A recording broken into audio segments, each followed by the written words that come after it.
Welcome to Figuring Out Homestead Life with Ginny and Allison. Hi, Ginny. Hi, Allison. How are you? I'm good. Love technology. Yes. It's like the whole thing just like freaked out. Yes. Oh, yeah, Yes. So this is take 2 of today's episode of Season 2, Episode 3. So you were saying... I guess, yeah, so I'll share again quickly. So not too much going on with us recently. We had a fall spring over the weekend, but now we're back to winter. But I did do a little mini project so that I can be a responsible adult and keep track of things that are happening. So I got myself a little notebook and I printed out these very plain spreadsheets with different category tabs and folders with pockets. So I can track my egg sales, and if I end up selling other things, like in our little, hopefully, little farm stand cart thingy that I want to build. I can track what I'm growing in the garden, the variety, how it did, all that jazz. So that's cool. about it. Yeah. Very cool. I am doing something similar with my homestead planner from Jill Winger. I've already figured out that next year I may not be buying the planner. I may just be making my own. Mm-hmm. Similar to what you're doing in your binder. Because there's some things in the planner that I don't need, and it's missing things that I do need. So, yes. Yeah. It's like, I feel like, and then once you know what you want, like, it's just easy to just customize it yourself. Yes. So, I was going to print, like, pretty templates off of Canva, but I was like, it was taking too long. I was like, I'm just going to print a spreadsheet. Like, who cares? I'm the only one that's ever going to see it. So. Yeah. I did start crocheting little soap bags to add a new product to our farm store. Yeah, and then Randy requested that I make like a dish towel. Not a dish towel, like a washcloth, basically. A dish rag, basically, to use out in the outdoor kitchen out of the same stuff that I'm making the soap bags with. So cool. Yeah. That's fun. Yeah. Yep, and so in the evenings when it's dark and we're sitting in front of the television, I'm still being productive. Yeah, that's awesome. Yeah. Yeah. I kind of wish I knew how to do something like that. Oh. Because, you can sit and watch TV and do it. It's not like you need to, if you're at, like, a sewing machine, you need to be, like, at the machine or whatever. You know what I mean? Like, you can sit and do that anywhere. And a sewing machine's so loud, you're not going to be able to hear. Right. So, yeah. Yeah. Cool. Yep. Fun. Preparing to go to a baby shower this weekend in New Jersey. And, yeah. So Randy's going to be manning the farm fort while I'm gone, the homestead fort. Yeah. So I have to actually shovel out Claire's pen today in the snow. Nope, it's not snowing right now. It was snowing, now it's not. Oh, yeah. Did you guys get snow with that storm the other day? We were supposed to get like 6 to 10 inches, and then we got not a flake. Okay. We got basically not a flake. Okay. It got cold, which was great because we needed the ground to freeze, but we did not get any snow from that. But I'm seeing pictures online of all these places with like 6 inches or more of snow, and it's like, where is that? Right. So, yeah. Yeah. I'm not complaining. I didn't want any more snow, so. And when I saw it, I was like, oh. Since our last recording, when we had Jen Whittle on from Farm 119, her pig Franny has she farrowed 6 piglets. Oh, awesome! So Jen has a new pig experience. That's awesome. So, yeah, that's really fun. They were not anticipating the pig was being as pregnant, and then she sent me pictures, and she's like, "Is she pregnant?" I was like, "Oh yeah, she's pregnant." Did the farrowing and everything go well, as far as you know, or? Everything went well. I think they had a late night over the weekend. I think it happened today. I'm losing track of time. I think it happened Sunday night. Is when she farrowed, and I made some recommendations because they have the one pig that's like very aggressive. She's aggressive with the other pigs, and she's aggressive with the humans. Yeah. So I had recommended that, as soon as they can, or as Franny got closer to farrowing, that they separate her, just because you don't know, because Curly was so aggressive, if Curly would be aggressive with to the piglets. Yeah. Right. Because it happens. I mean, sometimes even the sow, the mom, can be aggressive and kill their own piglets. So I just made a recommendation that they put her in a separate pen for the farrowing, and so they did, and everything went well, and they had 6 live babies, and they're still alive, and yeah, just in time for the weather to get cold again. Right. Yep. Yeah. Yeah, the farm people I follow, like, online, it, like, always seems to be, it's like, oh, it's going to be, like, record colds. Perfect time for you to have your baby. Like, perfect. Yeah. Yep. I've spent, Kim's been up a couple times since our last recording also, and we've trimmed lots of goat hooves. Like, I'm getting calluses on my hand from the clippers. Right. So, that sounds not very fun. No, it's not a fun part. No. Yeah. Is that your least favorite farm chore? Nope. It's my second to least favorite. Nope, there's a couple. I hate picking rocks out of the garden. Okay. And I hate shoveling, mucking the barn, basically. Okay. Yeah. It wears me out. Well, it's a pretty big space. It's not like it's a small area. Yeah. And it would be nice if we had a little tractor that we could just like scoop it up, but yeah, you can't get, even a little tractor would be hard to maneuver in there. So. Yep. That's when you get your workout in for the week. Yeah. Yep. Randy's been working on fixing some drainage out to the woods cabin so that it's not such a muddy, it's a mud pit out there. So he's redirecting some drainage. So that'll be nice. Yeah. Cool. Getting the goat yoga schedule set. Sorry, I'm just randomly thinking of things that I've done. Met with both yoga instructors and got the schedule. I just need to make the events on our website and stuff. That's exciting. Yeah. When is your first goat yoga of the season? So I'm assuming you know then. I do know, and it's in May. It's the weekend after Mother's Day weekend. Okay, so around like the 10th-ish, something like that. Yeah, and it may even be the 18th. Okay. I have to. Yeah, no, I just was curious. Yeah, that'll be fun. I wanted to do one on Mother's Day, but I decided instead of asking, my chair just like went wonky. You just fall backwards over. Instead of asking our yoga instructors, who are both mothers, to teach yoga on that day, we're going to do a goat cuddling for people. Oh, they can bring their moms and cuddle with goats, baby goats.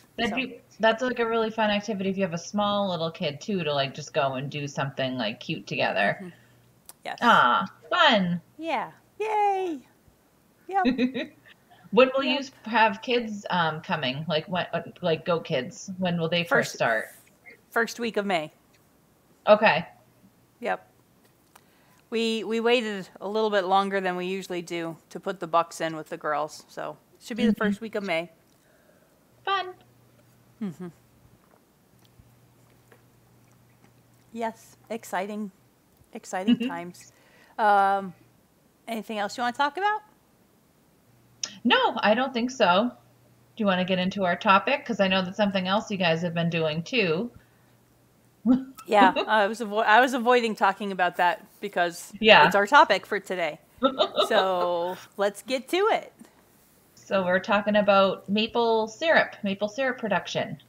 Maple syrup So production. Did you we're tap tree? You haven't we are tapped trees yet. tapping this weekend. We're planning to because it got so cold for this week. I was thinking last weekend, oh, we should do it, and then I looked at the forecast and I was like, no, there's no point in doing it. So Hmm. hopefully this weekend we'll tap the trees. And you are already boiling, so you're I like way ahead of us. Yeah. I am boiling, and I have a note here about how much sap I have collected so far. If I could find it, I have collected, hold on, 60, 110, 122 gallons of sap. Wow. And it's mostly, so that should make about 3 gallons of syrup so Hmm. far. And I just have to do the final boil on that. So So how um, many trees did you tap this year? we we tapped 26 trees. Okay. Cool. Some are producing a lot more sap than others. The weather's been crazy, Hmm. and I actually haven't been out to check the trees since the 11th because it's been so Okay. cold. It's like, yeah, there's Yeah. probably not much out there. Yeah. So, yeah, today it's 33 degrees out, so sap's not even running today. So, Right. I did compile just some like facts about maple syrup if you hmm wanted me to share. I would love for you to So, share. okay. So, well, like history facts. So, um, maple syrup was first made by the indigenous people of the Northeast North America. Then it was adopted by European settlers. Virtually all of the world's maple syrup is produced in Canada and the US. 70% of the world's output comes from Quebec, which is kind of crazy. So 70% of all the maple Wow. syrup production in the world is from Quebec, which is in Canada. Um, Wow. yeah, isn't that nuts? Like they're just That like, yeah, they're cool. cranking it out up there. Yeah. It takes 40 gallons of sap to produce 1 gallon of maple syrup. Each tap hole produces about 10 gallons of sap for like the whole season, which Hmm. equates to about a quart of syrup. And the season usually lasts around six to 10 weeks. And from what I found, it says this is I don't know, this is what I saw on Wikipedia, but it says that maple syrup production is the oldest agricultural practice in the U.S., which is also kind of interesting. That is So, which interesting. makes sense if the Europeans started taking it on from, Right. you know, Indigenous. Yeah. right. So Yeah. obviously that was the first thing there. So makes sense. But I thought that was interesting. And now I know why maple syrup is so expensive after like doing it myself. I'm like, yeah, Hmm. this is like it's like liquid gold because it just takes so much effort to make it. It does. Especially if you're doing it on a small scale. So Yes. yeah. And so while we tapped 26 trees, do you know how many trees you guys are going to tap? I'm gonna actually do less than I usually do, just because I Okay. tend to get burnt out because the way I do it is not very efficient. So I think there's like 6 trees in a little cluster, so I'm probably just gonna do those 6 instead of trying, Okay. because then there's some like further up the hill, so I'm traipsing up the hill, traipsing all over the joint, and I'm just like, Hmm. I'm not gonna do that this year. I'm just gonna do the ones that are kind of all right near each other where I can access them easily and because some years, like I've dumped sap because I'm like, I don't have time to boil this all down, or like I Yeah. don't want to. So, um, Yep. yeah. It is very time consuming. So while we tapped 26 trees on the scale of maple producers, we are microscopic. I Oh mean, yeah, right. we're yeah, very very very small. Because you have people who are tapping hundreds to thousands of trees. Mm-hmm. So, yes. Yeah. And do you have any trees that you do multiple taps in the same tree? We have a couple that we have 2 taps in this year. Mm-hmm. Okay. They're So you might have, you have more larger than tree. 20. So you have more than Oh. 26 taps. No, we only put in 26 taps. Okay. So maybe Okay. I should correct that. We didn't tap 26 trees. We put in 26 taps. Mm-hmm. So I think it's 24 trees and only 2 trees have 2 taps. Okay. Yeah, I only have one tree that's big enough to do 2 taps, which this says 2 tap holes in trees greater than 18 inches in diameter seems to be what the maple syrup gods say. We try to go bigger than that just because we don't want to damage the tree. Mm-hmm. Just in case. Yep. Right. Cool. Do you want to talk about the way you set up to do maple production?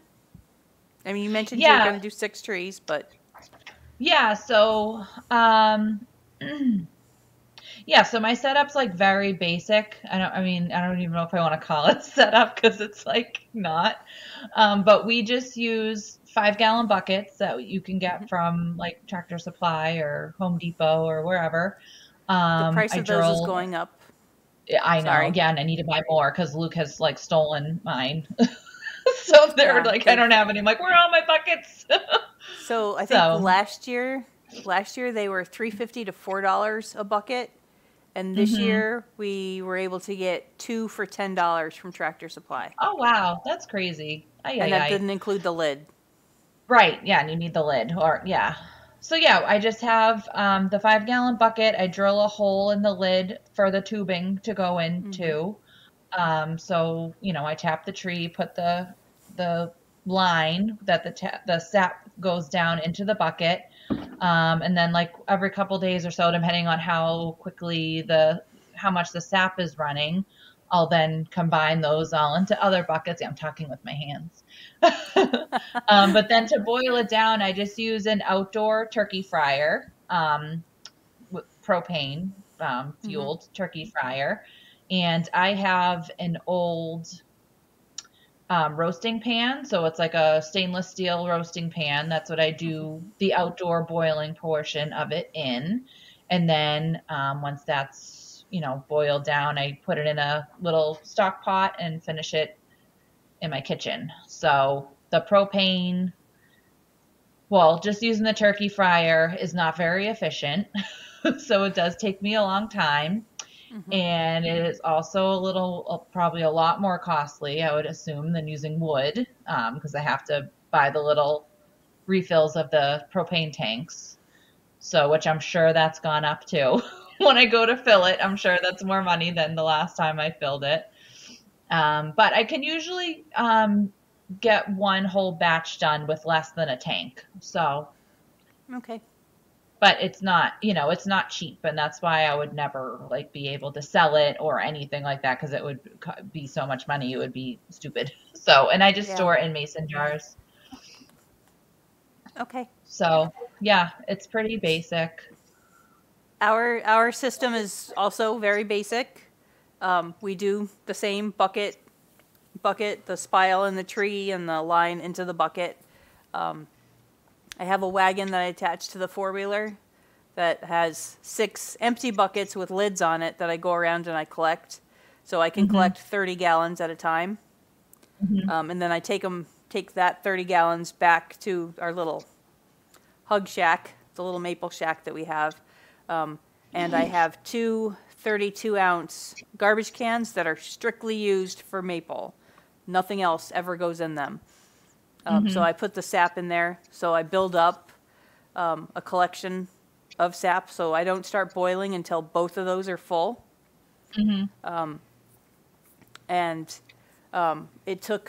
We boil with wood because we have a free source. Say free. It's not really free. We are paying for the land. We're doing the labor for the logs. So it's a time consumption, and our time is valuable. We have to remember that. Yeah. So with the sawmill, Randy, he saves like the slabs that come off that he can't do anything with. He cuts those up for me and we stack them in the hug shack also. And it took me, I started boiling at 1 o'clock on a Saturday, and I didn't finish until like 11:30 for just the first boil down. I didn't finish until 11:30 p.m. 2 days later. Yeah. So, yeah, I remember the first time I attempted to do it, I didn't really realize like how long it was going to take, obviously, because I've never done it before. So I started whenever in the morning, or I was pretty early, and it was like 1 a.m. when I was cleaning up. And Luke had gone to bed like, you're still doing this? I'm like, I think I'm almost done. I don't know. So it is a labor of love for sure. It's very fun. And you don't have to do that much. Obviously you can just do a small batch or whatever. It's not, the more you're trying to do at one time, the longer it's going to take you, of course, because when you're cooking down the sap, what you're doing essentially is concentrating it down. So you're boiling out all the water and concentrating the sugar content. So the more you have to boil off, the longer it's going to take. And it also, I think, varies where you are in the season. Because in the beginning of the season, the sugar content is lower in the sap. So that can be affected too. But probably not significantly. But any little bit helps when you're up till 1 a.m. trying to boil maple syrup. Oh, I think Storm's talking. All right, Allison's taking a break. So I am going to continue talking. And I also, so I guess I wanted to just talk about when you're supposed to even tap.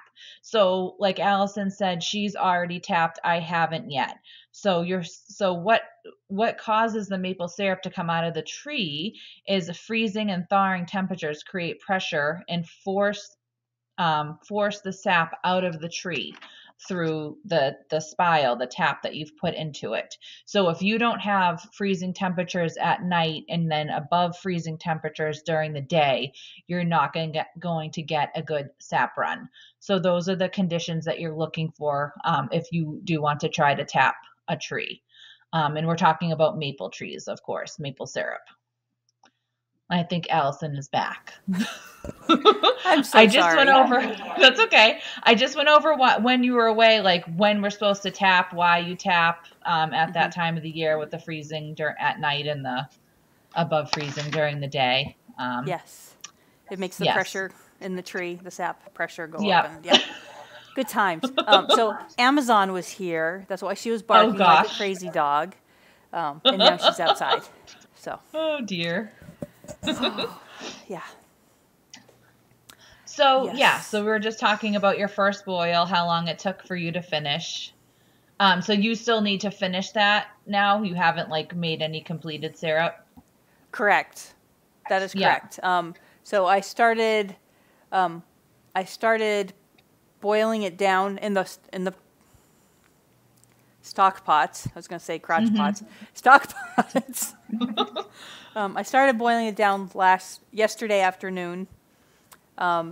And I got it into 2 stock pots, and then the temperature overnight so it's in the outdoor kitchen. Oh, okay, yeah. So it's in a cold environment anyway. So I lost my train of thought. I got it into 2 stock pots, and then I just turned it off for the night because it was going to be cold enough where basically it's refrigerated. Right. So, yeah. Yes. Yep. Cool. And so do you guys have a reverse osmosis that we do not utilize? Okay. For some reason I thought you did. I don't know why. No, we've talked about it, and I am not 100% opposed to it. I just feel like I feel like you're going to lose something when you do that. I don't know. Maybe I'm just too old-fashioned. I want it to be done the old way. Yeah. So what, for folks that don't know what that is, it's like, so, I mean, would you call it a machine? I guess, or it's a process. It's a filtering process. You pump the sap through these filters, and it removes more of the water. Mm-hmm. Yeah. And it leaves the more of the concentrated sugar. Yes. Yeah. More concentrated sugar sap. It separates pure water from sugar water, basically sugar sap.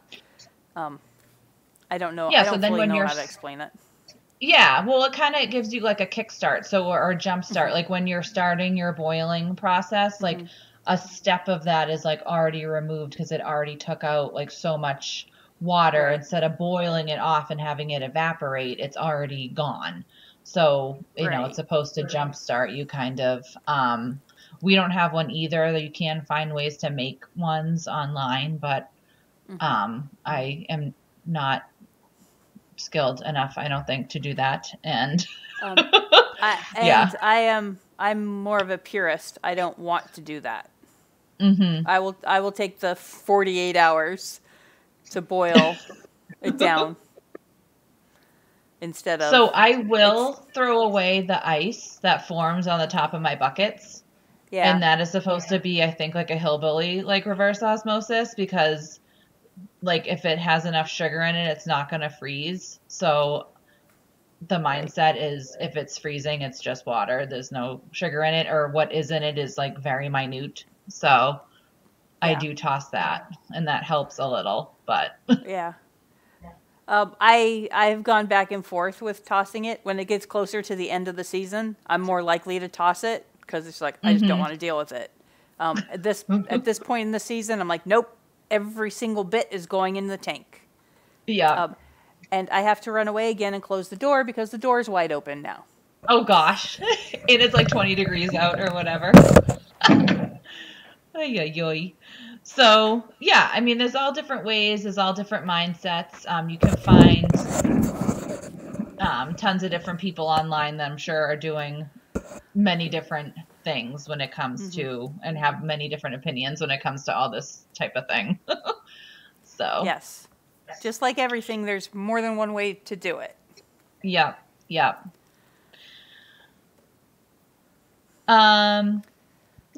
So what about your filtering process? Like, what do you do for that? Do you use, because I know some people use like, I think old sheets, or like there's filters you can buy. What do you guys do for that? So initially I have it's not a paint filter, but it's a filter that sits on top of a 5-gallon bucket. So it gets any like large debris out. Large debris. We're in the woods. There's going to be some kind of debris. Yeah. So it removes any large debris, and from that it goes into the tank, and then when it comes out of the tank, I do have one of the cone-shaped maple filters I purchased, and then so when it comes out of the first boil, it gets filtered through that, and then once it gets down to almost the final boil, I will filter it again, and then I will filter it as I put it in jars. So that's three times it gets filtered. Yeah. Yeah. And it's last year I used clean T-shirts. But it's still a lot of the, what's it called? Sand, maple sand. Yeah, the sugar sand. Some of it's sugar sand. It still had a lot in it. And I found that if you let the jar sit for a couple days, and then you pour off the maple syrup and you leave the sugar sand, like, in the bottom of the jar, then your jars are much more clear.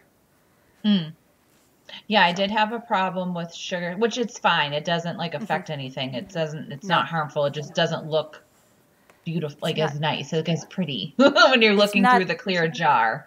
Right. It's not not as aesthetically pleasing. Yeah, I was trying to get that Yeah. word out. Aesthetically. Yeah. So my first year, it wasn't good at all. And I think all I was using for filters was, they were the cone-shaped filters, but that are like almost like a coffee filter type of material. Okay. And then then I upgraded and I got one of the wool filters, and I kind of line that with several of the coffee filter material ones. And as they get clogged, I pull them out and it just keeps filtering. And that was beautiful. I didn't have any of the sugar sand. So nice. I was happy with that. Nice. Because you want it to look pretty. You went through all this effort. It's like, what the heck? Yes. It is a lot of effort, too. Do we want to talk about the nutritional value of maple syrup versus others? Yeah. Do you have any of that information? I do. I have a little bit, so I'll just add to whatever you're saying. Okay. Maple syrup is considered an unrefined sweetener versus like traditional white sugar that you would like, table sugar, whatever. As is or honey. Brown sugar. Yes, honey is also and, unrefined. Yep. So it is a good source of minerals and vitamins. So it has nutrients in it. It retains all of those nutrients that is naturally found in the sap, and you're actually just concentrating it down more when you're making it into syrup. All other processed sugars are basically stripped of all of those, any kind of benefit that they have. It's all taken out in the refining process. It's the lowest of all the sweeteners. It has the lowest calorie levels. It also has a lower glycemic index than white sugar. Right. And I actually had a little chart that I got on one of my little tip sheets from one of the kits I bought online.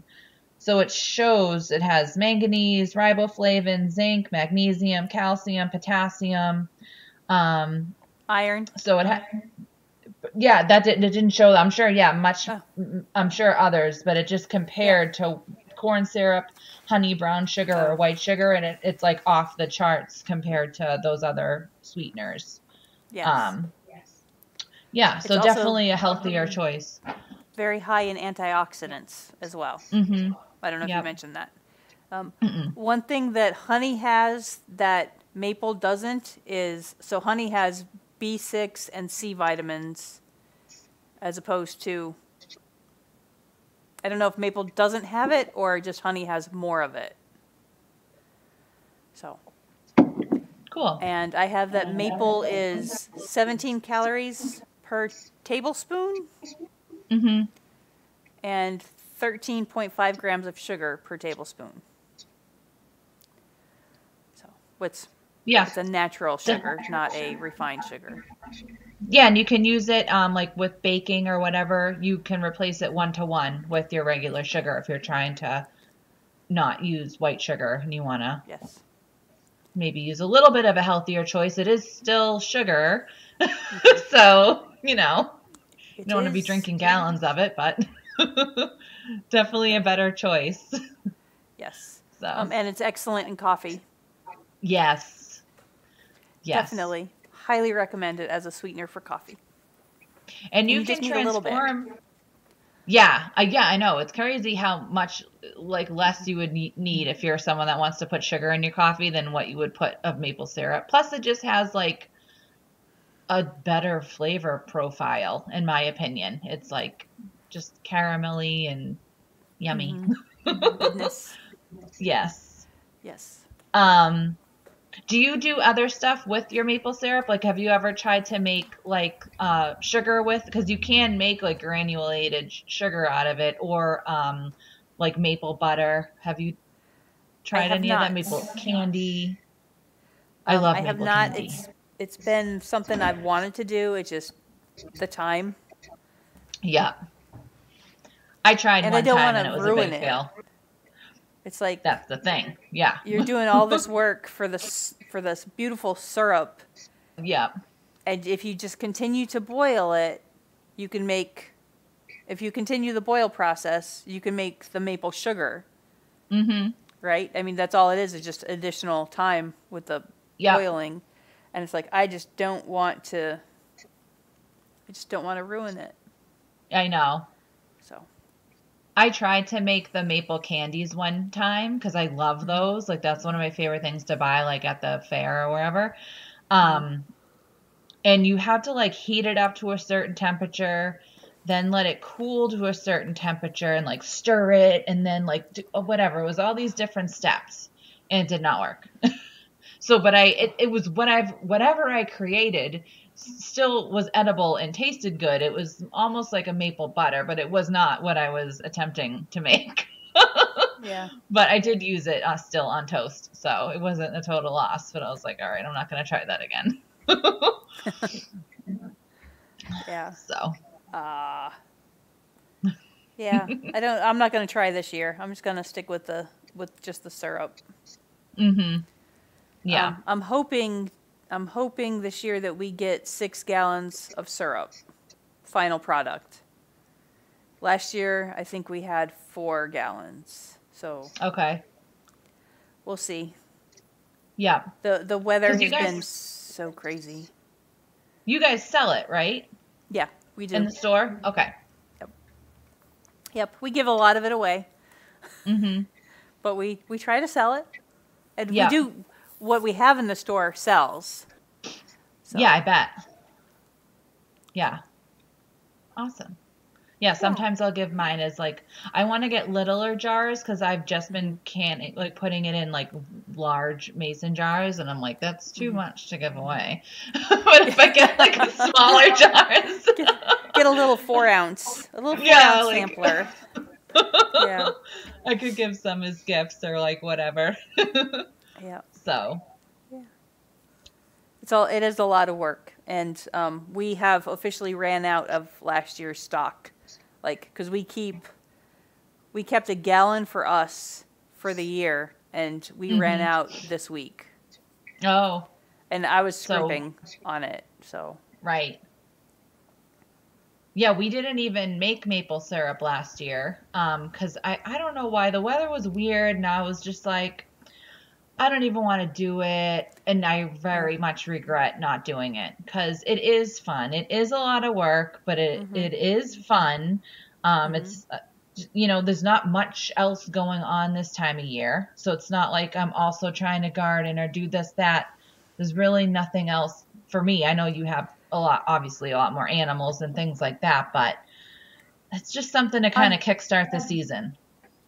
On that note, though, I can load the boiler, the wood container box that we have. I can load that, and I can walk away and go do chores or go do something else, or I can sit out there with my tablet and get some work done, and then skim off the foam from the top. Yep. So, yeah. Yeah, you don't have to be staring at it for 16 hours. Yeah, Although, so I did have a big fail one year, and I started a fire because I do that. I put stuff in there, and then I walk away, and then I fill it more. Well, apparently, I didn't come back and check it soon enough to fill some more. So not only did it all completely evaporate out of the pan, but it somehow caught fire. Then I look outside, and I'm like, I think it's time for me to put more sap in the thing. And there was a fire, and I was like, oh dear. Thankfully, Luke was home, and it was snow out. So we just knocked the thing over, and like it was, shoveling snow on top of it and whatever. And I think some neighbor was driving by, and they were probably like, look at this ding dong. She doesn't know what she's doing. Oh, that's funny. I haven't done that, but I did. I had put some hand sanitizer on a paper towel. Prior to my boiling, the finished boil on the outdoor kitchen stove, outdoor education center stove, I was melting down beeswax. Oh, yeah. And so I had like a mess of beeswax on top of the stove. So I had put some hand sanitizer on a paper towel, and I was trying to like wipe it, and it got too close to the flame. That's very flammable. And I was like, I threw it up in the air, and I was like, it just came like this flame of paper towel just came floating down, and I was like, oh my God, I'm gonna be in so much trouble. I haven't told Randy that happened, so we'll see if he listens to this podcast. Listen. Yeah. Good thing there's not a camera out there. No friends listen to this podcast and mention it to him. That's funny. Oh gosh. I was like, oh my gosh, I'm gonna set this place on fire. We're not doing that again. No. Well, you just do stuff sometimes when you panic, and it's like, why the heck would I do that? But it's like, you don't know. Yeah. I mean, I was just standing at the fire in disbelief for a while, you know, and then I was like, look, fire! Yeah. Oh dear. So That's yeah. The joys of figuring this all out. Isn't it wonderful? Yeah, seriously. Yep. I like your sweatshirt. Oh, thank you. Yeah, my chickens. So do you have any like resources or anything that you recommend for people that want to try to do maple syruping? Well, so a couple years ago I bought Sweet Maple by Michelle Visser. Visser. Yeah. So I did buy her book, and I enjoyed reading it. I did take a maple class through Cornell. Yeah, I took a maple production class through Cornell University. And there's so many online resources. There's like YouTube. There are so many great things and some not so great things on the internet. But YouTube is a really great resource for learning how to do things. Yeah, I did get this this book. It's called Backyard Sugarin'. Oh, no cool. G at the end. By Rink Man. Cool. And it is very much just for like the backyard person that might be like just trying to tap like one tree. So it's very small scale, friendly. It has a lot of ways to do it on a like almost no cost scale. Like using like old milk jugs, old water jugs for your buckets, like, you know, ways to save money, how to make your own evaporators, just like very, like a lot of good tips and stuff in here. But then also if you order like a little kit on Amazon for like $20 that comes with the taps and the tubing and all that, it usually comes with like a really nice instructional guide. So you can just use that too. Yeah, I mean, it's not really difficult. It's just, you know, and you'll figure it out as you go. And time and patience, knowing when to put your taps in, and knowing when to stop collecting also. Because then you get, I can't remember what it's called, but when the trees start to bud out, it changes the flavor of the sap, and you don't want to make maple syrup out of that. Right. I can also say it's vitally important to clean your sugaring equipment. And not necessarily with soap and water, but like vinegar and water. Because soap can leave residue, and then you end up with soapy tasting syrup. And nobody wants soapy tasting syrup. Blah. No.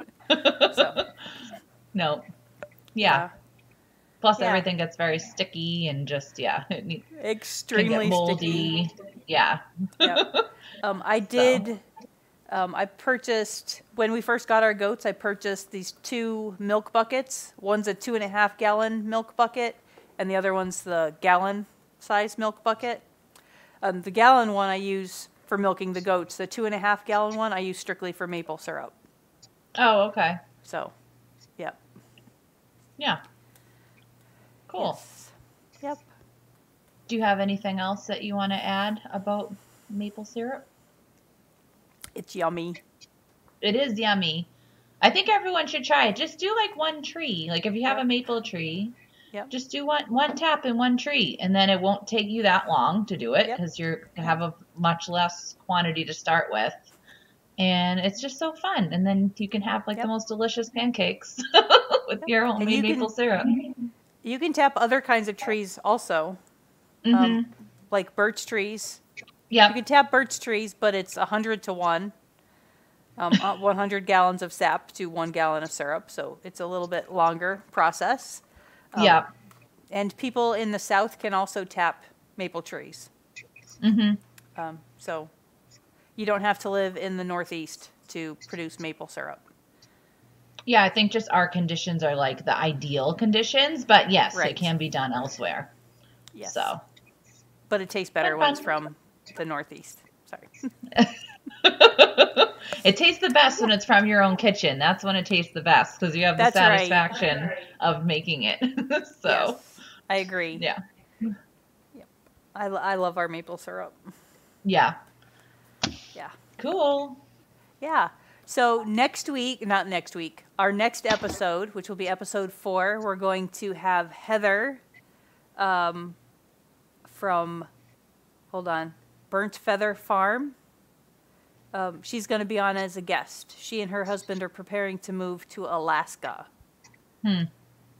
Wow. To Homestead in Alaska. Yeah. That's crazy. Awesome. Good for them. That'll be interesting. Yes, so it should be a great conversation with them. They've been planning this move for quite a while. Wow. And they're taking their goats with them. Ah, wow. Yeah, it's going to be a fun road trip. Yeah, she can tell us all about it and everything, all the hoops they've had to jump through. So it's quite a bit. But that's all I have for today. Okay, yeah, so definitely come back and check that out. That'll be our next episode. That'll be out in a couple weeks. If you did enjoy this episode, if you wouldn't mind giving us a 5-star rating on wherever you listen to your podcast, that would be awesome. A little review would be wonderful. Anything to help spread the news of the podcast would be much appreciated. You could also find us on Instagram, Figuring Out Homestead Life. You can watch the video episode on Allison's YouTube channel, which is Zig and Vine Homestead, and you can find her on Instagram at Zig and Vine Homestead as well. And I am Mrs. White Homestead Life on Instagram, so follow us on all the places. We really appreciate it, and we will talk to you next time. Have fun maple syruping. Yes. Have a sweet week. Bye. Bye.